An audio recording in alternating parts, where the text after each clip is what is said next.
Good morning. आज हम लोग फिर से एक नए वीडियो में आ चुके हैं। आज हमारे वीडियो का जो टॉपिक है ना वो है यार हार्ट ब्रेक। कभी-कभी क्या होता है ना कि हम किसी इंसान से बहुत ज़्यादा प्यार करते हैं या किसी इंसान से बहुत ज़्यादा अटैच्ड हो जाते हैं। तो कहीं न कहीं एक चीज़ रहती है ना मन में कि यार मतलब थोड़ा बुरा लगता है अगर मान लीजिए आपकी उनसे बात नहीं हो पा रही है या फिर आपके बीच में कुछ अनबन हो गई है या फिर सिचुएशंस बहुत टफ हो जाती है रिलेशन में। कभी-कभी ऐसा होता है ना, आप जिस चीज़ को जितना ज़्यादा अच्छे से या जितना ज़्यादा केयर से सँभालना चाहते हो ना, वो चीज़ उतनी ही ज़्यादा बिगड़ती है, ठीक है? तो मेरी आज इस जो वीडियो का मेन टॉपिक है ना, वो यही है कि यार हार्ट ब्रेक्स क्यों होते हैं? इससे कैसे निकला जाए? क्या-क्या रीज़न्स हो सकते हैं जिसकी वज़ह से आपके रिलेशनशिप अच्छे नहीं हैं? आज हम इन सारे बातों पे अच्छे से बात करेंगे टाइम के साथ। तो इस वीडियो का जो स्टार्टिंग करूँगा ना मैं, वो ये है ना कि एक चीज़ होती है दैट्स कॉल्ड अटैचमेंट, ठीक है? तुम किसी इंसान के साथ बहुत ज़्यादा जब तुम मान लो किसी पूरे फ़ेज़ में हो या फिर तुम बहुत अकेले हो या फिर तुम्हारी लाइफ़ में बहुत कम लोग हैं, ठीक है?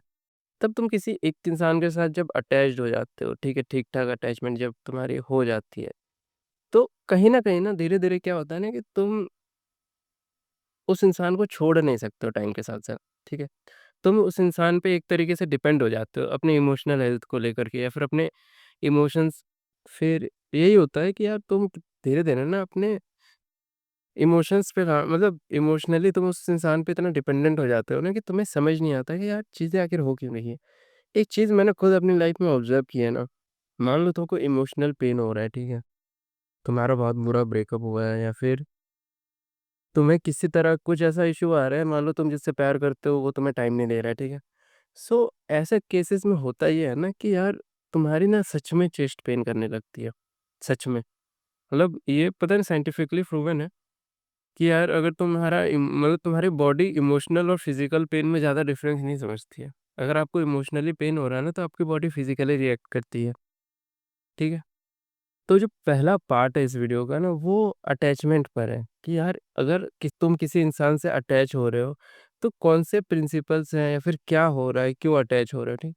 तो सबसे जो पहला चीज़ होती है ना वो होती है यार अटैचमेंट के कुछ टाइप्स होते हैं, ठीक है? तो जिनमें से 3 होते हैं मेन, जो आप लोग मे बी शायद जानते हो पहले से। एक होता है सिक्योर अटैचमेंट, ठीक है? एक होता है एंग्ज़ियस अटैचमेंट, एक होता है अवॉइडेंट अटैचमेंट। अब तीनों में डिफ़रेंस क्या है? जब मैं कह रहा हूँ कि आप एक सिक्योर अटैचमेंट में हो, सिक्योर कहने का मतलब है कि आप सामने वाले के साथ एक पर्टिकुलर लेवल ऑफ इंटीमेसी रखते हो। आप सामने वाले के साथ कंफर्टेबल हो, ठीक है? आप सामने वाले के साथ अच्छे से कम्युनिकेट कर रहे हो, ठीक है? आप में आपके रिलेशन में एक क्लैरिटी है, ठीक है? एक ये चीज़ है कि यार सामने वाला जो भी कर रहा है आप उसको अच्छे से रिस्पॉन्ड कर रहे हो, ठीक है? वो जो चाहता है, जैसा रिस्पॉन्स चाहता है आप वैसा रिस्पॉन्स दे रहे हो, ठीक है? आप ब्रेकअप्स को अच्छे से हैंडल कर सकते हो, आप कॉन्फ्लिक्ट्स को बहुत अच्छे से हैंडल कर सकते हो, आप इमोशनल बैलेंस रखते हो, ठीक है? तो ऐसे केस को बोलते हैं सिक्योर, ठीक है? इस केस में ना तुम्हारे में 100% ट्रस्ट होगा दोनों के बीच में, सपोर्ट होगा, ठीक है? और कुछ बाउंड्रीज़ सेट्स रहेंगी, ठीक है? बाउंड्रीज़ हर रिलेशनशिप में होती है। जब मैं सिक्योर रिलेशनशिप की बात कर रहा हूँ, इस केस में या फिर सिक्योर टाइप ऑफ अटैचमेंट की बात कर रहा हूँ, इस केस में भी आपकी बाउंड्रीज़ डिफाइंड रहेगी, ठीक है? देन एक चीज़ होती है एंग्ज़ियस, ठीक है? एंग्ज़ियस कहने का मतलब है ना कि कुछ लोग जैसे आप किसी के साथ अटैच्ड हो ना, तो सामने वाला बंदा कभी-कभी क्या करता है ना कि वो कॉन्स्टेंटली आपकी चिंता करेगा या फिर कॉन्स्टेंटली एक मतलब आपसे क्लोज़नेस की क्रेव करता रहेगा, ठीक है? उसको आपको खो देने का डर रहेगा, ठीक है? और कहीं न कहीं मुझे ऐसा लगता है कि मैं ऐसा रिलेशनशिप मैं मेरी शायद जो अटैचमेंट स्टाइल है ना, वो कहीं न कहीं यहीं पे आती है। मैं काफ़ी एंग्ज़ियस हूँ अपने क्लोज़ वन्स को लेकर के कभी-कभी। इसमें कोई बुराई नहीं है, ठीक है? बट हर इंसान में ना एक रिलेशन को टेक ऑन करने की या फिर रिलेशनशिप बनाने की अपनी एक स्टाइल होती है। मेबी वो सिक्योर हो सकता है, मेबी वो एंग्ज़ियस हो सकता है, मेबी वो अवॉइडेंट हो सकता है या फिर एक ही इंसान 3 लोगों के साथ 3 तरीके के रिश्ते दिखाता है। तो ऐसी चीज़ें होती हैं, ठीक है? तो जब मैं एंग्ज़ियस की बात कर रहा हूँ ना, तो उसके माइंड में एक सवाल रहता है कि क्या ये इंसान मुझसे प्यार करता है? क्या ये इंसान अभी भी मुझसे प्यार करता है? उसको एक तुमसे दूर जाने का डर हमेशा बना रहेगा, ठीक है? और एक सबसे बुरी बुरी नहीं बोलूँगा, ये एक टाइप ऑफ अटैचमेंट स्टाइल है जिसमें जिसको हम लोग अवॉइडेंट बोलते हैं, ठीक है? अब इसमें होता क्या है ना कि कोई इंसान आपसे बोर नहीं होता है, बट उसे स्पेस चाहिए।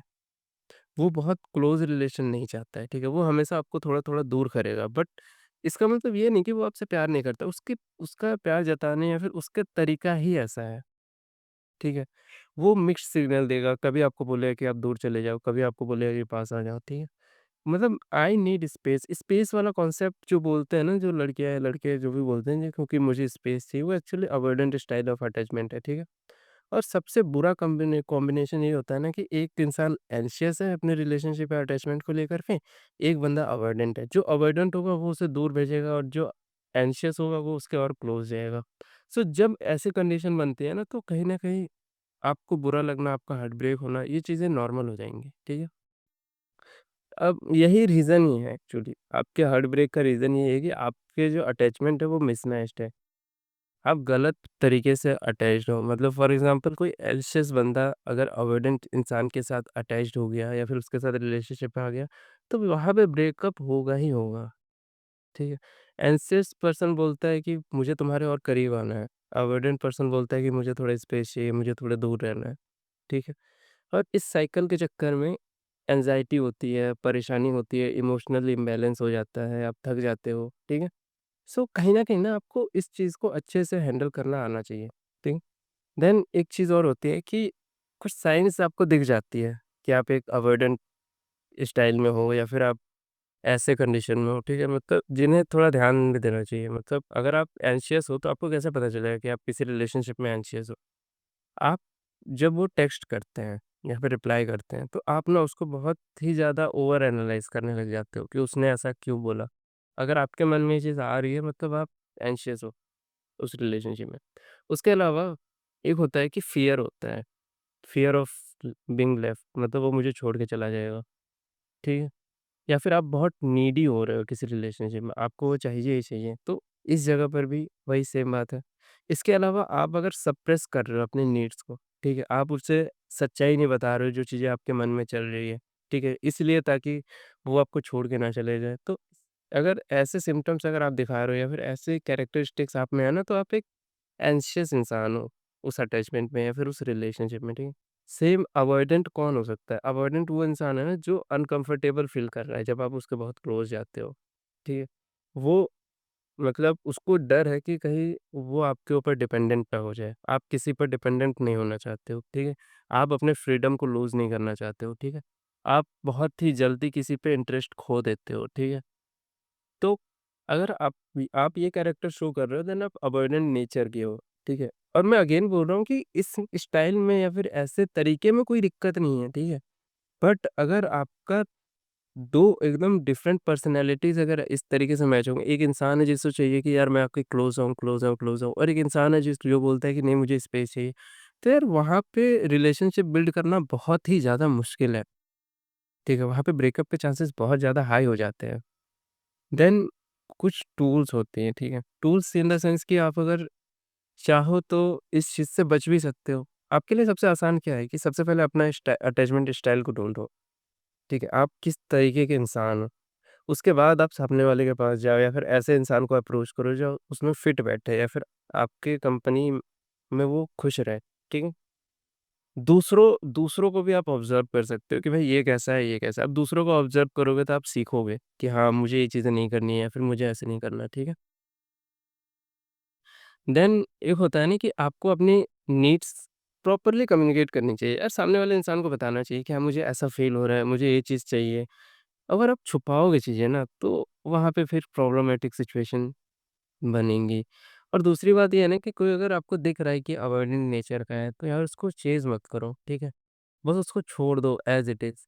उसके साथ रहो, जब उसको नीड है तब जाओ, बट चेज़ मत करो उस इंसान को। वो इंसान चेज़ नहीं हो सकता है, कभी नहीं हो सकता है, क्योंकि वो उस वैसा नेचर का ही नहीं है।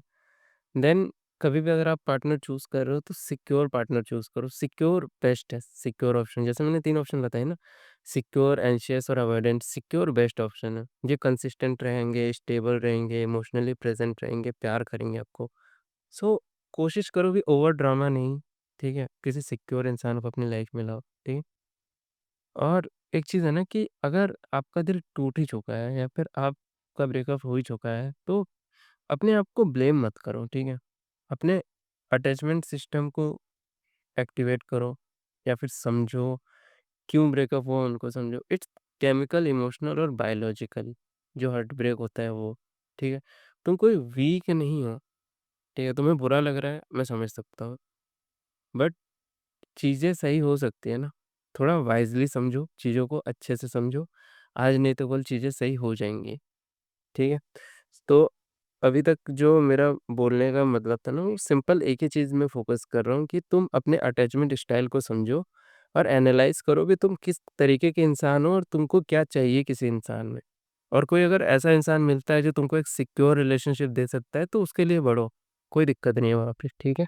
कई बार क्या होता है ना, आपका ब्रेकअप होता है या फिर आप किसी सिचुएशन में पड़ जाते हो जहाँ पे लोग आपको छोड़ देते हैं या फिर आप लोगों को छोड़ देते हो, डिस्टेंस आ जाता है रिलेशनशिप में, तो या फिर अब्यूज़ की वजह से, बिट्रेयल की वजह से किसी ने आपको धोखा दे दिया, तो हमारा जो बॉडी है ना, वो एक रिएक्शन दिखाता है, दैट्स कॉल्ड ट्रॉमा, ठीक है? अब ये जो पूरा इंसिडेंट हुआ है आपके साथ, अब ये पूरा पूरा इंसिडेंस एक चीज़ को जन्म देता है, that's called intense emotional pain. आपका जो इमोशनल पेन है ना, वो इतना ज़्यादा हो जाता है, ठीक है? कि वो ट्रॉमा बन जाता है, ठीक है? अब बात है कि यार, दर्द तो हो रहा है, बुरा तो लग रहा है, तो इसका कुछ तो इलाज ढूँढना पड़ेगा आपको, ठीक है? कई बार क्या होता है ना कि ये आपको इमोशनल के साथ-साथ एंग्ज़ायटी, नाइटमेयर या फिर सब मतलब बहुत ही तरीके से आपको अफ़ेक्ट करता है emotionally and then physically. Physical symptoms ही आपको देखते हैं, आपका जीआई अपसेट रहेगा, मतलब उसके अलावा आपके हार्ट बीट्स वगैरह में मतलब आपका चेस्ट पेन करेगा, कार्डियोवास्कुलर सिस्टम आपका ठीक नहीं काम करेगा। तो ये ट्रॉमा के सिम्पटम्स होते हैं, ठीक है? तो एक चीज़ है ना कि सबसे पहला सवाल ये आता है ना कि यार, ड्यूरिंग इमोशनल ट्रॉमा या फिर इस कंडीशन में हम क्या कर सकते हैं? कैसे खुद को बचा सकते हैं या फिर कैसे इन चीज़ों को अच्छे से हैंडल कर सकते हैं? तो सबसे पहला पॉइंट होता है ना, वो होता है कि अपने ब्रेन को रिवायर करो, ठीक है? अब अपने ब्रेन को रिवायर करने का मतलब क्या है, ठीक है? जो तुम्हारा रेशनल ब्रेन है ना, जिसको मैं प्रीफ्रंटल कॉर्टेक्स बोलता हूँ, मैंने कई बार इन बॉडी पार्ट्स के बारे में बात की है। मेरे पुराने वीडियोज़ जाके देखो, उनकी क्वालिटी उतनी अच्छी नहीं है, और बट ये है कि थोड़ा पेशेंसली अगर सुनोगे तो तुमको बहुत सारी चीज़ सुनने को मिलेगी, ठीक है? तो जो आपका मतलब रेशनल ब्रेन है, दैट्स कॉल्ड प्रीफ्रंटल कॉर्टेक्स, वो बंद होने लगता है, ठीक है? जो आपका इमोशनल ब्रेन है ना, मतलब ये तो मैं आपकी लॉजिकल थिंकिंग कम करने की बात कर रहा हूँ। जब आपका प्रीफ्रंटल कॉर्टेक्स काम नहीं कर रहा है, दैट मीन्स आपका लॉजिकल ब्रेन डंब होने लगेगा। आप लॉजिकली चीज़ों को समझ नहीं पाओगे, आप चीज़ों को अच्छे से अंडरस्टैंड नहीं कर पाओगे, ठीक है? देन ये होता है कि आपका जो इमोशनल ब्रेन है, ठीक है? इमोशनल ब्रेन कहने का मतलब है आपका जो एमिग्डाला वाला पोर्शन है, वो ओवर एक्टिव हो जाएगा। आप ओवर इमोशनल हो जाओगे। आप या तो आपको बहुत गुस्सा आ रहा होगा या फिर आप बहुत ज़्यादा सैड हो जाओगे, ठीक है? तो आपको करना क्या है? आप उसके अलावा आप बहुत अलर्ट मोड पे रहोगे, ठीक है? अलर्ट मोड कहने का मतलब है एड्रेनलिन, सेरोटोनिन आपके बॉडी में काफ़ी ज़्यादा रहेगा, स्ट्रेस हार्मोन काफ़ी ज़्यादा रहेगा आपके ब्लड में, ठीक है? तो आप सेफ नहीं फ़ील करोगे। देन इन सब का रिज़ल्ट यही है ना कि यार, तुम्हारे में किसी ने अगर थोड़ी-सी भी मतलब अगर किसी ने भी अगर क्या बोलते हैं, अगर थोड़ा-सा भी अगर आपको कोई तंग करेगा ना, तो आप बहुत जल्दी ट्रिगर हो जाओगे। आप बहुत जल्दी गुस्से में आ जाओगे या फिर आप चीज़ों को अच्छे से हैंडल नहीं कर पाओगे।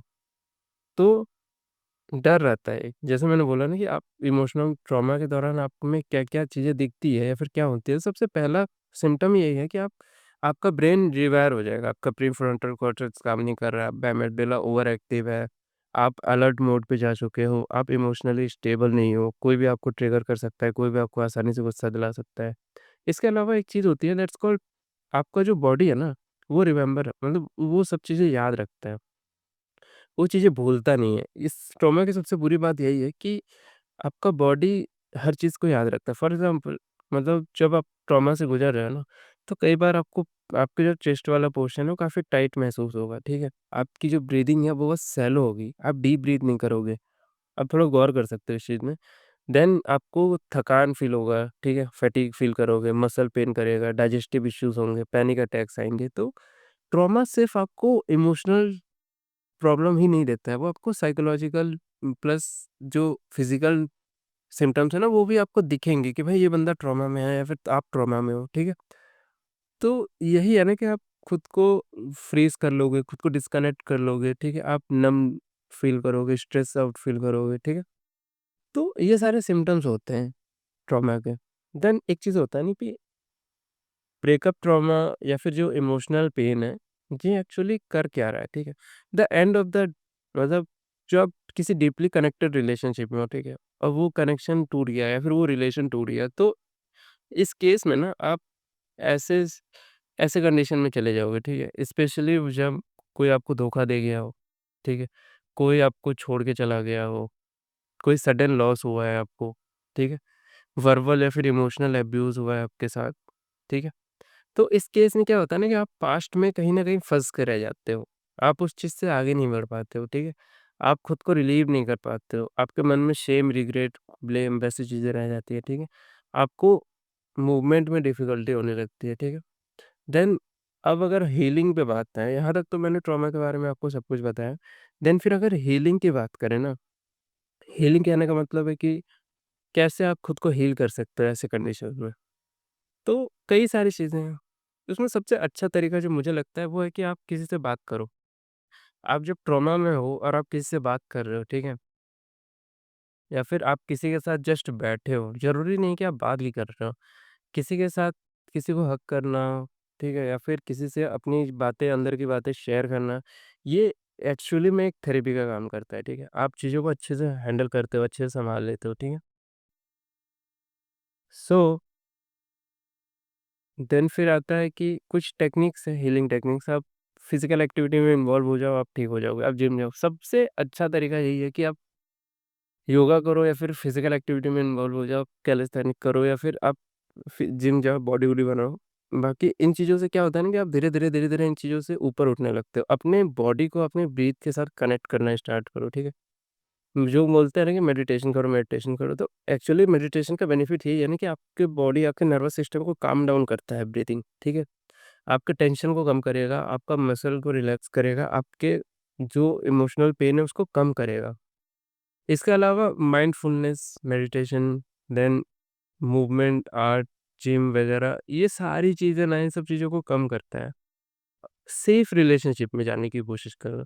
Make connection with the people who doesn't leave you at any situation. ऐसे लोगों को ढूँढो जो आपको छोड़ेंगे नहीं। ऐसे लोगों को ढूँढो जो रिवायर करेंगे आपके ब्रेन को, ठीक है? लॉजिक हमेशा ज़रूरी नहीं होता, ठीक है? आपको कभी-कभी ना सिर्फ़ प्यार चाहिए होता है, ठीक है? लॉजिक हमेशा अच्छा नहीं लगता, ठीक है? लॉजिक ठीक है, मानता हूँ लॉजिकली हमें सोचना चाहिए, बट ऐसे कंडीशन में सिर्फ़ प्यार भी आपको मिल जाए ना तो इनफ है, ठीक है? तो अगर आप टूटे हुए हो तो कोई बात नहीं, आप हील भी हो सकते हो। कोई ट्रॉमा है तो आप कॉन्शियसली उस चीज़ को हील कर सकते हो अगर आप बुरा फ़ील कर रहे हो, ठीक है? अपने आप को खुद से डिस्कनेक्ट मत करो, अपने आप को सेल्फ से डिस्कनेक्ट मत करो, ठीक है? खुद के ऊपर ध्यान दो, आगे बढ़ो, ठीक है? चीज़ें सही हो जाएँगी। आपको हेवी फ़ील हो रहा है, ठीक है? आपका नर्वस सिस्टम शायद हीलिंग के लिए आपसे बोल रहा है कि यार मुझे हील करो, बट हाँ, थोड़ा-सा टाइम लो, बट चीज़ें हैंडल हो जाएँगी, ठीक है? तो ये सारी बातें थी ट्रॉमा। ट्रॉमा जो आपके हार्ट ब्रेक से हुआ है या फिर आपने किसी इंसान को अपनी लाइफ़ से दूर किया है उसकी वज़ह से हुआ है, तो ये एक्चुअली उस चीज़ का है, उस टॉपिक पर मैंने बात की है। इसके अलावा नेक्स्ट जो हमारे पास टॉपिक है वो इसी से कुछ मिलता-जुलता है कि हम लोग प्यार करते ही क्यों हैं? हमने स्टार्ट किया था अटैचमेंट स्टाइल से, फिर मैंने ट्रॉमा के बारे में बात की। अब हम लोग बात करेंगे कि यार हम लोग प्यार क्यों करते हैं? ये जो रोमांटिक लव है इसकी केमिस्ट्री क्या है? ठीक है? सो प्यार क्या है? ठीक है? तो प्यार एक जस्ट मतलब सिर्फ़ एक इमोशन या फिर फीलिंग नहीं है, ठीक है? ये एक आपका बायोलॉजिकल ड्राइव है। जैसे आपको भूख लग रही है, प्यास लग रही है, ठीक है? तो प्यार भी एक बायोलॉजिकल ड्राइव है, नीड है, बायोलॉजिकल नीड है, ठीक है? ये बहुत पावरफुल फीलिंग है, बहुत इरेशनल है, साथ में एडिक्टिव भी है, ठीक है? इसीलिए ना ये आपको इतने अंदर तक तोड़ती है या फिर अंदर तक पहुँचती है आपके, ठीक है? तो प्यार काफ़ी इम्पोर्टेंट है, ठीक है? मतलब romantic love is not just about feeling या फिर मेमोरी, ठीक है? ये आपके दिमाग के अंदर कुछ केमिकल रिएक्शंस भी करती है, ठीक है? ये इवोल्यूशनरी हमने देखा है, ठीक है? तो आपका जो बॉडी है और ब्रेन है वो एक्चुअली धीरे-धीरे एडिक्टेड हो जाता है किसी इंसान से, ठीक है? अब उस केस में ना वो बहुत और किसी कंडीशन में अगर वो टूट जाता है ना तो इसीलिए आप बहुत ज़्यादा खुद को होपलेस फ़ील करते हो, बहुत ज़्यादा दुखी फ़ील करते हो, तो यार इस चीज़ को समझो कि प्यार एक्चुअली में क्या है कि ये एक्चुअली में बहुत ज़्यादा एडिक्टेड है, ठीक है? तो अब मैं एक चीज़ समझाता हूँ, जो प्यार है ना वो एक्चुअली कॉकटेल है आपके ब्रेन के केमिकल्स का। इसमें कोई एक हार्मोन इन्वॉल्व नहीं है। इसमें कई सारे हार्मोन मिल कर के काम करते हैं, ठीक है? तो एक-एक चीज़ पे जैसे काम करें, सबसे पहले आता है डोपामाइन। आप किसी से प्यार करते हो या फिर आपसे कोई प्यार करता है ना, तो आप काफ़ी हद तक डोपामाइन रिलीज़ होता है, ठीक है? तो अब डोपामाइन है क्या? डोपामाइन प्लेज़र ड्रग है। आपको अच्छा फ़ील कराता है, ठीक है? यूफ़ोर्बिया, मोटिवेशन, एक्साइटमेंट से भर देता है आपको, ठीक है? ये तब रिलीज़ होता है ना जब आप सोचते हो या फिर आपको लगता है या फिर आपसे कोई प्यार करता है या आप किसी से प्यार करते हो, उस टाइम ये हार्मोन रिलीज़ होता है, ठीक है? सेम केमिकल ये जो होता है ना डोपामाइन, जब आप कोकेन लेते हो या फिर अदर एडिक्शंस लेते हो तब भी डोपामाइन रिलीज़ होता है। तो सोच के देखो कि ये कितना मतलब इम्पोर्टेंट हार्मोन है, ठीक है? तो इसके अलावा एक तो डोपामाइन हो गया, देन एक हार्मोन होता है नॉरएपिनेफ्रिन। एड्रेनालिन रश, कभी-कभी ऐसा होता है, पता नहीं सबकी लाइफ में होता है या नहीं, कोई इंसान आपको बहुत ही ज़्यादा प्यारा लगने लगता है, ठीक है? किसी इंसान से आप बहुत ज़्यादा प्यार करते हो, तो आपकी हार्ट बीट ना एक टाइम पे बहुत ज़्यादा हाई हो जाती है, ठीक है? ये नॉरएपिनेफ्रिन की बात है। नॉरएपिनेफ्रिन क्या होता है ना, ये एड्रेनालिन रश देता है आपको, ठीक है? It causes heart beat, sweaty palms, मतलब रेस्टलेसनेस, और बाकी चीज़ें आपको पता ही है कि नोरेडोनिलिन अगर आपके बॉडी में रिलीज़ हो रहा है तो क्या-क्या चीज़ें दिखती है, आप सो नहीं सकते हो, आपको पसीना आएगा, आपका बॉडी थ्रेट महसूस करेगा, तो ऐसे वाले कंडीशंस रहता है। थ्रेट नहीं बट हाँ, अब जब नया-नया कोई इंसान को प्यार होता है ना तो उसकी बॉडी ऐसे रिएक्ट करती है, ठीक है? देन एक होता है हार्मोन सेरोटोनिन, ठीक है? सेरोटोनिन जो होता है वो एक एक तरीके का मतलब आपको कॉन्स्टेंटली उस चीज़ के बारे में याद दिलाता रहेगा। सेरोटोनिन स्ट्रेस हार्मोन होता है, बट जब आप किसी के प्यार में जाते हो ना तो ये गिर जाता है, ठीक है? इट्स फॉल, मतलब इसका लेवल कम हो जाता है सेरोटोनिन का, आप स्ट्रेस कम लेते हो उस केस में, ठीक है? लो सेरोटोनिन की वजह से क्या होता है ना कि आप कॉन्स्टेंटली उस इंसान के बारे में सोचते हो जिससे आप प्यार करते हो, ठीक है? इसी को ओसीडी बोलते हैं या फिर ओसीडी नहीं बोलते, ओसीडी की तरह है ये। देन वी हैव ऑक्सीटोसिन, ठीक है? ऑक्सीटोसिन आप सबको पता है, बॉन्डिंग हार्मोन है, ठीक है? जब आप किसी को हडल करते मतलब cuddle करते हो, हग करते हो, ठीक है? या फिर फिज़िकल टच में हो, तब ये हार्मोन रिलीज़ होता है, ठीक है? ये ट्रस्ट और अटैचमेंट को क्रिएट करता है, उसका सेंस को क्रिएट करता है। Then more the oxytocin deeper will be the emotional bonding, ठीक है? जितना ज़्यादा ऑक्सीटोसिन रिलीज़ होगा, उतना ज़्यादा आप इमोशनली उसके साथ कनेक्टेड रहोगे या इमोशनली बॉन्ड रहोगे, ठीक है? देन एक चीज़ होती है वेसोप्रेसिन, ये तुम्हारा लॉन्ग टर्म कमिटमेंट को शो करती है, ठीक है? या फिर लिंक करती है। इस ये एक्चुअली ये हार्मोन तुम्हारे जो लॉन्ग टर्म रिलेशनशिप जो चलती है ना, उसमें वेसोप्रेसिन का काफ़ी हो मतलब रोल है। ये एक्चुअली 2 चीज़ों पे काम करती है। एक फेथफुलनेस कि सामने वाले पे ट्रस्ट बना रहे, ठीक है? दूसरा है प्रोटेक्टिवनेस कि सामने वाला आपको प्रोटेक्ट करे। ये 2 चीज़ें जब मिलती है ना, तो आप रिलेशन लंबे टाइम तक चला सकते हो। ठीक है, अब ऐसा क्यों फ़ील होता है कि जब आपका दिल टूटता है, तो ऐसा लगता है कि कुछ तो बॉडी में विथड्रॉ हुआ है या फिर मतलब कुछ तो ऐसा फ़ील होता है कि अच्छा नहीं लग रहा है, ठीक है? अब जैसा मैंने बोला है कि love is just type of addiction, ठीक है? एडिक्शन क्यों हो रहा है? क्योंकि कुछ हार्मोन्स हैं आपकी बॉडी में, जब आप किसी के साथ प्यार में हो तब वो रिलीज़ हो रहे हैं। बट जब वो इंसान नहीं रहता है या फिर उस इंसान के साथ आप टाइम इन्वेस्ट या फिर टाइम नहीं देते उस इंसान को, ठीक है? सो वैसे कंडीशन में क्या होता है ना कि आपके जो हार्मोन्स का लेवल है वो कहीं से डिक्रीज़ होता है। दैट मीन्स कि जैसे डोपामाइन है, डोपामाइन अगर गिरा तो आपको डिप्रेशन होगा, फटीग होगा, ठीक है? ऑक्सीटोसिन है, ऑक्सीटोसिन का लेवल गिरा तो क्या होगा? आप इमोशनली लॉस्ट फ़ील करोगे, ठीक है? आप खुश नहीं फ़ील करोगे। देन इसी तरीके से बाकी के जो हार्मोन्स है उसका लेवल भी गिरेगा।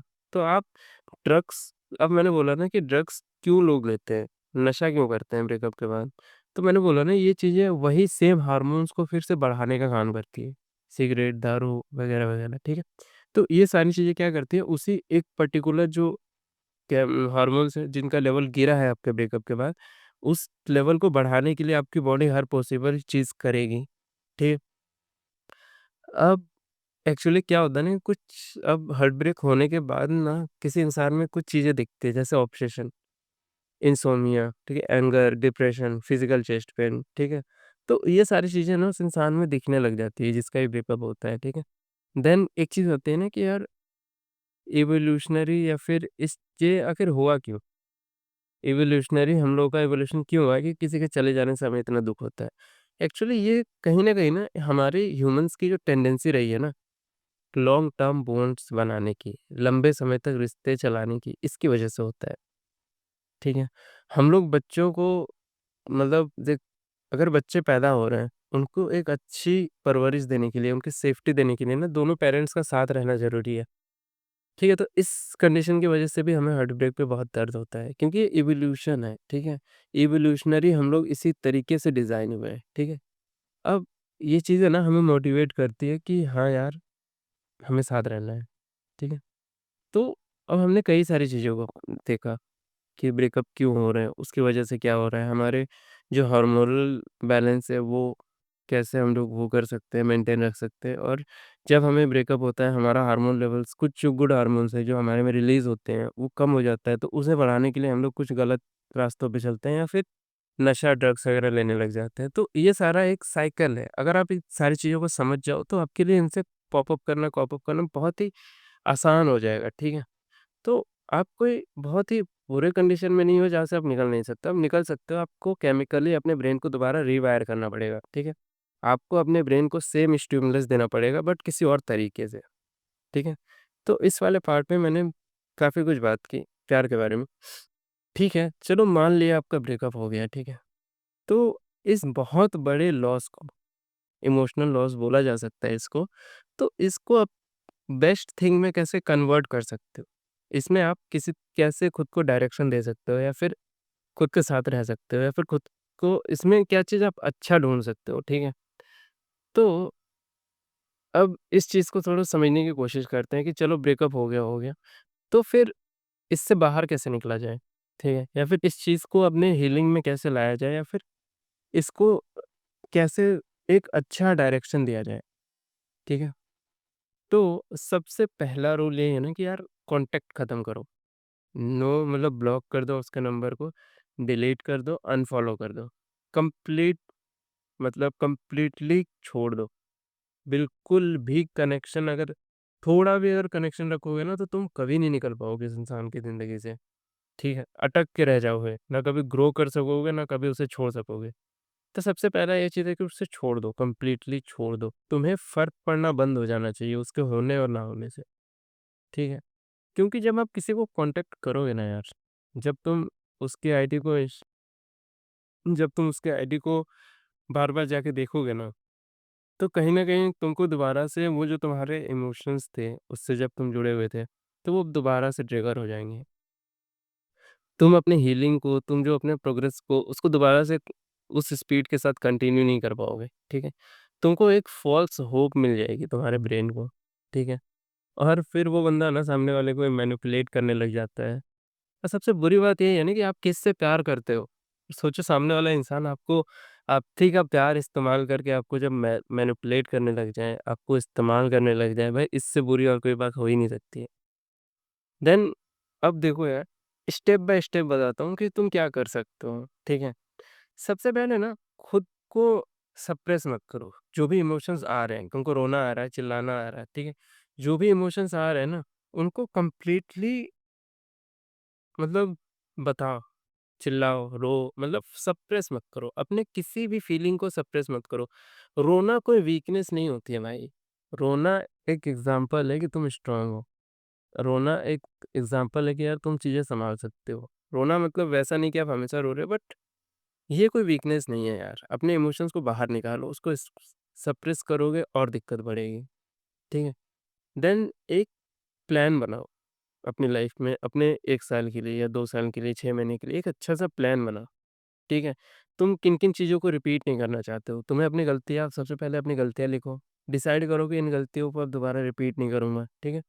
अपने जो कोर नीड्स है ना, उनको देखो कि यार तुम्हारे में कोर नीड्स क्या-क्या हैं, ठीक है? या फिर अगर तुम्हें कोई पार्टनर इसके बाद चाहिए तो तुम्हें कौन कैसा पार्टनर चाहिए? उस पार्टनर में तुम्हें क्या-क्या चाहिए, ठीक है? रेड फ्लैग्स बिल्कुल इग्नोर करो, ठीक है? देन अगली बार अगर किसी से प्यार हो जाए या फिर किसी से अटैच हो जाओ तो यार अगली बार इस चीज़ का ध्यान रखना। और सच्चाई बताऊँ यार, मान लो तुम किसी से अटैच्ड हो गए हो, ठीक है? और तुमसे रहा नहीं जा रहा है। तो पता है मैं यही बोलूँगा ना कि छोड़ दो यार। मतलब सिवाय दुःख के ना तुमको कुछ कुछ कुछ शायद ना मिले। बहुत ही ज़्यादा मैक्सिमम चांसेस है। अगर देखो यार एक चीज़ होती है ना आपको पता रहता है कि आप अगर ऐसे सिचुएशन में हो जहाँ पे आपको ऑलरेडी पता है कि यार सामने वाला इंसान आपकी लाइफ में रह ही नहीं सकता है, कोई कंडीशन ही नहीं है। आप उससे अटैच्ड हो गए, आपको उससे बहुत ज़्यादा प्यार हो गया है या फिर ऐसे कंडीशन में तो यार अपने इमोशंस को ख़त्म करो, बट बोलो नहीं उसको यार, मत बोलो। बहुत लोग बोलते हैं कि यार अपने प्यार को बताओ बट नहीं यार वो चीज़ें बेकार कर देती है, ख़त्म कर देती है। सो अगर है किसी के लिए फीलिंग तो अपने अंदर रखो, ख़त्म करो उसको। बट अगर आपको ऑलरेडी पता है कि वो चीज़ें वर्कआउट नहीं करेंगी तो यार छोड़ दो, उस चीज़ में मत पड़ो, रहने दो। ठीक है? देन दूसरी चीज़ आप कर सकते हो कि आप अपने माइंड को रिफ्रेम कर सकते हो, ठीक है? आप डायरेक्शन दे सकते हो कि मुझे अभी क्या चाहिए? मेरे लिए सबसे ज़्यादा इम्पोर्टेंट क्या है? पैसा, फ़ेम, मेहनत, पढ़ाई, जो भी है, उस चीज़ों पे ध्यान दो। देन गलत चीज़ें मत करो, कट आउट मत हो जाओ, ठीक है? चेंज लाओ, धीरे-धीरे, धीरे-धीरे, ठीक है? अपनी इमोशनल बाउंड्रीज़ सेट करो कि यार इसके अंदर कोई इंसान नहीं आना चाहिए, इसके बाहर कोई इंसान जाना नहीं चाहिए। ठीक है? अपनी अंदर की आवाज़ को सुनो, समझो कि तुम्हारी जो इनर सेल्फ है वो तुमसे क्या बोल रहा है, वो तुमसे क्या चाहता है, ठीक है? एक अपनी नई आइडेंटिटी बनाने पर फ़ोकस करो, तुम्हें चेंज होने पर फ़ोकस करना है, ठीक है? देन अपने जो सबसे क्लोज़ वन है ना, उससे बात करो। तुम्हारा बेस्ट फ्रेंड हो सकता है, तुम्हारी कोई मतलब कोई भी इंसान जो तुमसे बहुत क्लोज़ है, कोई भाई-बहन, कज़न, ब्रदर, सिस्टर कुछ भी हो, कोई भी हो जो आपसे थोड़ा इमोशनली अटैच्ड है या फिर आपको समझता है, उसको जाकर के सब कुछ बताओ, ठीक है? तो इससे होगा क्या ना आप ब्रेकअप से ऊपर उठने लग जाओगे। कहीं न कहीं आप इमोशनली थोड़ा स्टेबल फ़ील करोगे, ठीक है? और आप चीज़ों को अच्छे से हैंडल कर पाओगे। सबसे पहले अपनी डिपेंडेंसी हटाओ, अपने दर्द को कम करने का तरीका ढूँढो, एक सर्वाइवल का प्लान बनाओ, ठीक है? खुद को एक नई आइडेंटिटी दो। जब आप ये सारी चीज़ों में उलझ जाओगे या फिर इन सब चीज़ों में पूरी तरीके से खुद को डाल दोगे ना, तो आप कहीं न कहीं उस पेन से, उस सेंस ऑफ जो लॉस है ना आपके मन में, उस चीज़ से आप ऊपर निकल जाओगे। ठीक है? खुद को एक नया डायरेक्शन दोगे कुछ अच्छा करने का।